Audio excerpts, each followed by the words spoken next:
All right, let's talk about IULs, Indexed Universal Life Insurance. Because if you're a business owner or you're earning good money, somebody has either already pitched you one of these or they're about to. And I want you to actually understand what you're looking at before you sign anything. So first, what is an IUL?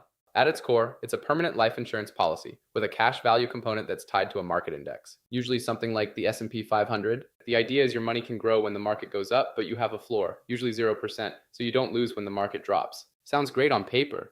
And honestly, when it's structured right, it can be. But that's a big when. Here's what I want you to understand. An IUL is not an investment. It is an insurance product with an investment-like feature built inside of it. That distinction matters because the moment you start treating it like a straight investment, you're going to be disappointed. And the moment an agent sells it to you like a straight investment, that's your first red flag.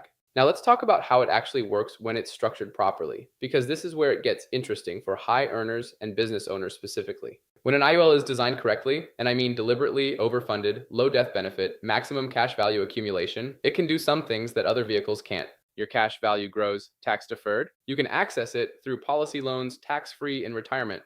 It doesn't count against your Social Security calculations. It's not subject to contribution limits the way a 401k or Roth IRA is. So for someone who's already maxed out their qualified accounts and is looking for another tax-advantaged place to put money, a properly structured IUL can actually make a lot of sense. But here's where I need to slow down and be real with you. Most IULs are not structured that way. Most of them are sold with a high death benefit and the minimum premium. And when that happens, the fees eat you alive. Let's talk about the costs because this is where people get burned. Inside an IUL, you've got mortality and expense charges. You've got cost of insurance that goes up every single year as you get older. You've got administrative fees. You've got premium load fees on every dollar you put in. And here's the one that almost nobody explains up front: the spread and the cap. The cap is the maximum you can earn in a good market year, might be 10 or 12%. The spread is what the insurance company takes off the top before you participate in any gains. So if the index goes up 15%, but your cap is 11 and your spread is 2, you're getting 9, not 15. None of this makes it a bad product, but you need to know it going in. Now let's talk about timing, because this is critical. An IUL is a long game. We're talking minimum 10 years before the policy really starts to work in your favor. The first several years, a significant chunk of your premium is going toward fees and cost of insurance. Cash value builds slowly early on. So if there's any chance you need that money in 5 years, this is the wrong tool. Period. You do not buy an IUL for short to medium term needs. And this matters even more as you get older. If you're in your 50s and someone is pitching you an IUL as a retirement vehicle, you need to ask some very hard questions. Because the cost of insurance is going to be substantially higher for you than it would be for someone in their 30s, and that cuts directly into your cash value growth. It can still work, but the math has to be run honestly with real illustrations, not the best case scenario that makes the numbers look good. Speaking of illustrations, always ask to see a stress-tested illustration. Not just the projected scenario at 6 or 7%. Ask them to show you what the policy looks like at 4%.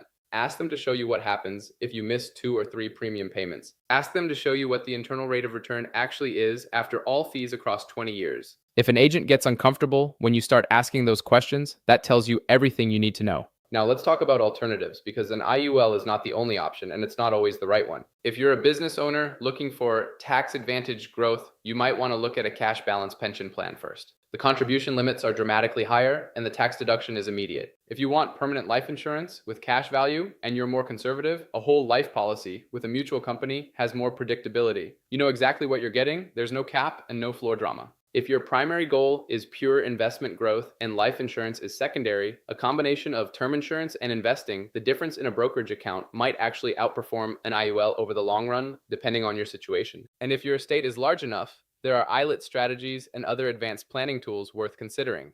The point is not that IULs are bad. The point is that every financial tool has a specific job, and the only way to know if this tool is right for your job is to understand it completely before you buy it. So here's what I want you to walk away with. If someone is pitching you an IUL and they're leading with the market upside without spending equal time on the caps, the spreads, the fees, the timeline, and the alternatives, slow down.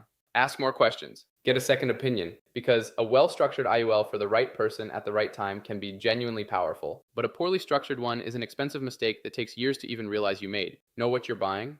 That's it. That's the whole message. If you've got questions about whether an IUL makes sense for your specific situation, drop them in the comments or reach out directly. I'd rather spend 30 minutes helping you understand your options than have you figure out 5 years from now that something wasn't right for you.